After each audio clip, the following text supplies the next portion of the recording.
मेरे प्यारे विद्वान साथियों, मैं नीरज कुमार विश्वास आपके इस अपने यूट्यूब चैनल मेंशन स्टडी में आपका स्वागत है। बोर्ड परीक्षा 2023 क्लास 12 हिंदी काफ़ी महत्वपूर्ण क्वेश्चन पर हम बात कर रहे हैं, जो कि आपको सेंटअप एग्जाम में भी काम आएगा और बोर्ड एग्जाम में भी काम आएगा। तो चलिए समय नहीं गंवाते हुए हम लोग क्वेश्चन पर बात करते हैं। आज का सीरीज रहेगा काफ़ी इंपॉर्टेंट क्वेश्चन।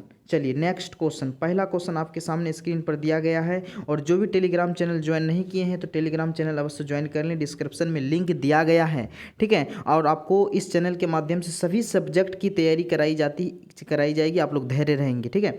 चलिए, बातचीत शीर्षक के रचनाकार कौन है, तो हम लोग कलम चेंज कर लेते हैं, बढ़िया रहेगा, ठीक है। तो बातचीत, पहला प्रश्न आपका क्या है कि बातचीत शीर्षक के रचनाकार कौन है। आपको पता होगा, अगर बातचीत होगा तो भटर भटर करवे करेगा, भट भट भट भट भट, तो बालकृष्ण भट्ट भट्ट, तो बालकृष्ण भट्ट। ऑप्शन नंबर यहाँ पर आपका बी करेक्ट आंसर है, बालकृष्ण भट्ट की रचना है, ठीक है। सब अलग अलग क्वेश्चन रहेंगे आपका, ठीक है। चलिए दूसरा क्वेश्चन है आपका उषा।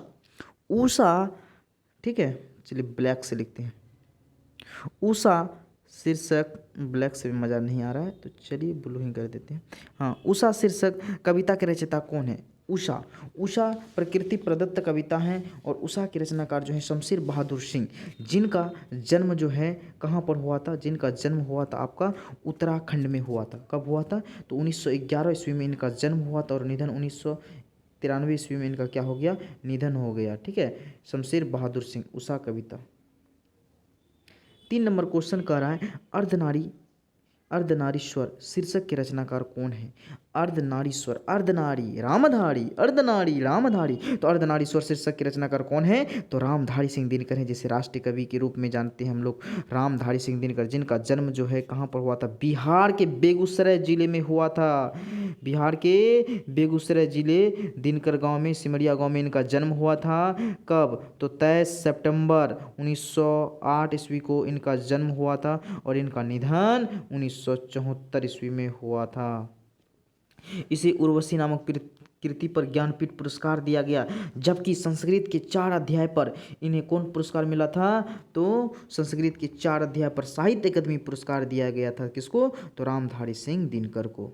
4 नंबर क्वेश्चन, प्रेम के पीर की कवि किसे कहते हैं, तो प्रेम के पीर के कवि मलिक मोहम्मद जैसी को कहा जाता है। आपको पता होगा जैसी क्या लिखा है, तो करबक लिखा है, करबक। करबक कविता किसके द्वारा लिखा गया, मलिक मोहम्मद जैसवी, जिनका जो जन्म हुआ था वह अमेठी, कब्र अमेठी उत्तर प्रदेश में हुआ था। कहाँ पर, उत्तर प्रदेश में हुआ था।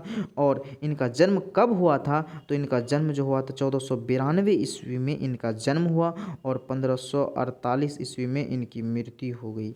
1548 में इनकी मृत्यु किसकी, तो मलिक मोहम्मद जैसवी की।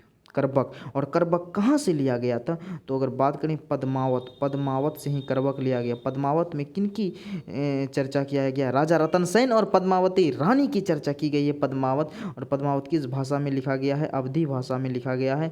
और यही कारण है कि करबक भी अवधी भाषा में ही लिखा गया है, क्योंकि पद्मावत से ही करबक लिया गया है, इसीलिए। चलिए नेक्स्ट क्वेश्चन की हम लोग बात करते हैं। 5 नंबर क्वेश्चन का रहा है रोज शीर्षक कहानी के लेखक कौन है, तो रोज शीर्षक किसके द्वारा लिखा गया है, हीरानंदन, सच्चिदानंदन, वात्सायन अज्ञेय के द्वारा लिखा गया है। जिनका जन्म कहाँ पर हुआ था, तो जिनका जन्म पंजाब में हुआ था, ठीक है।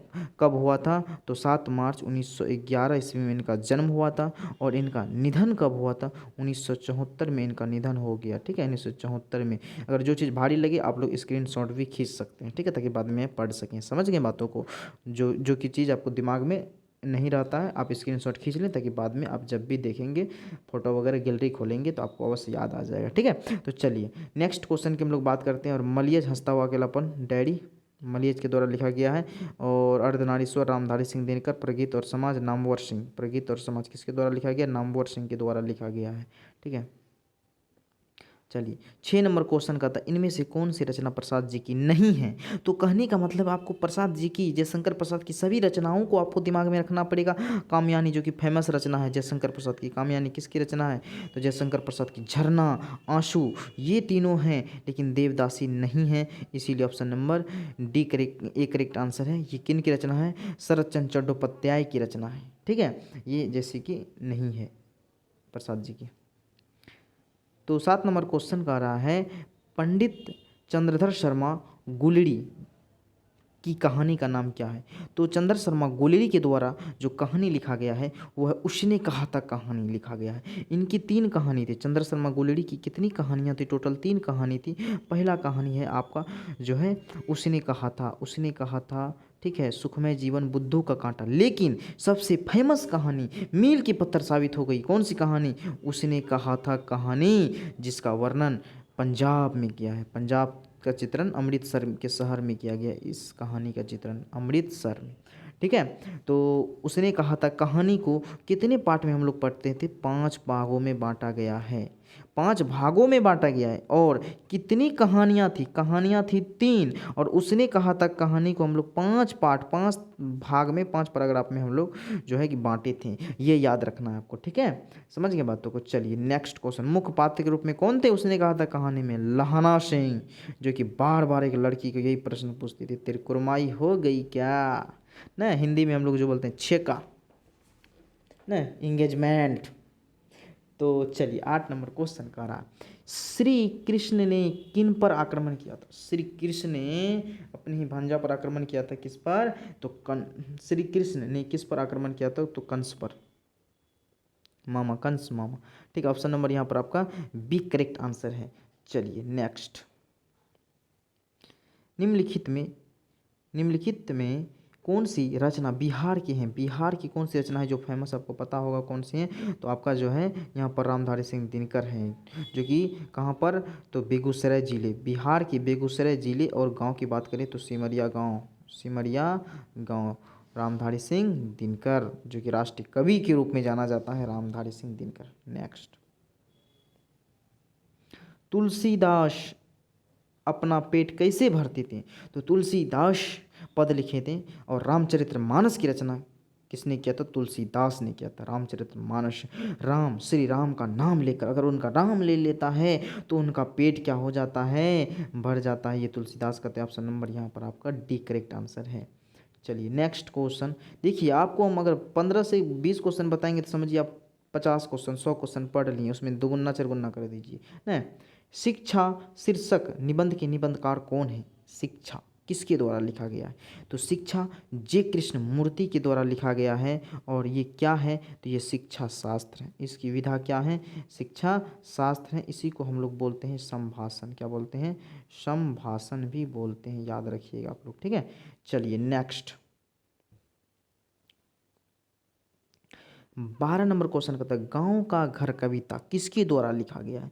तो गांव का घर कविता ज्ञानेंद्र पति के द्वारा लिखा गया है, जो कि संस्कृति सभ्यता बतलाता है, पंच परमेश्वर के बारे में बतलाता है कि पंच परमेश्वर आजकल क्या है? खो चुका है पंच परमेश्वर न। तो गांव का घर ज्ञानेंद्र पति, option number A correct answer है, ठीक है। जयशंकर प्रसाद क्या लिखा है? उषा तुमुल कोलाह कला में जयशंकर प्रसाद के द्वारा लिखा गया है। अधिनायक रघुवीर सहाय के द्वारा लिखा गया है। रघुवीर सहाय क्या लिखे हैं? अधिनायक, जनता का नायक, अधिनायक। नेक्स्ट। 13 नंबर का रहा ओ सदा नेरा शीर्षक में किस महापुरुष की चर्चा की गई है? ओ सदा नेरा शीर्षक में किस महापुरुष की चर्चा की गई है? तो ओ सदा नेरा तो महात्मा गांधी, जिन्होंने वर्ण आश्रम वगैरह खोले थे, ठीक है, पुंडलिक जी के साथ, और उसको शिक्षक के रूप में चयनित किए थे, ठीक है। तो ऑप्शन नंबर यहाँ पर आपका बी करेक्ट आंसर है। और तिनखटिया प्रथा में ही जो है किसानों से टैक्स समाप्त करने का श्रेय किसे जाता है? तो महात्मा गांधी को जाता है, जिसको हम लोग पहला सत्याग्रह के नाम से जानते हैं। पहला सत्याग्रह कहाँ पर हुआ था? तो चंपारण में हुआ था, ठीक है। चलिए नेक्स्ट।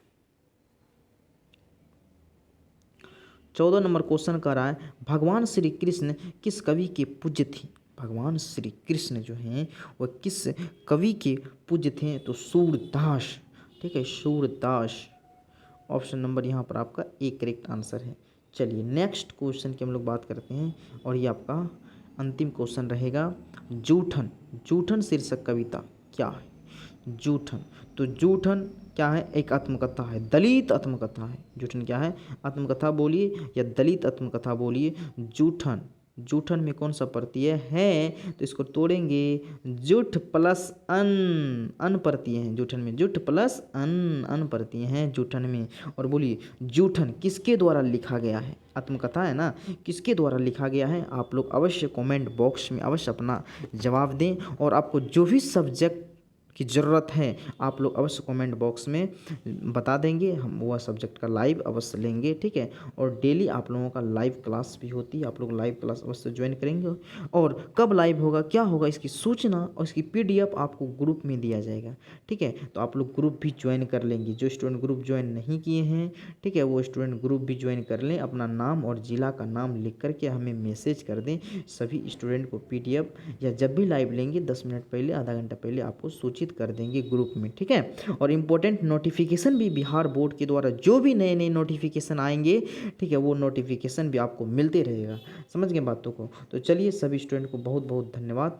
अगर वीडियो बढ़िया लगा होगा तो अपने मित्रों दोस्तों के साथ अवश्य साझा करेंगे, शेयर करेंगे, ठीक है। ओके।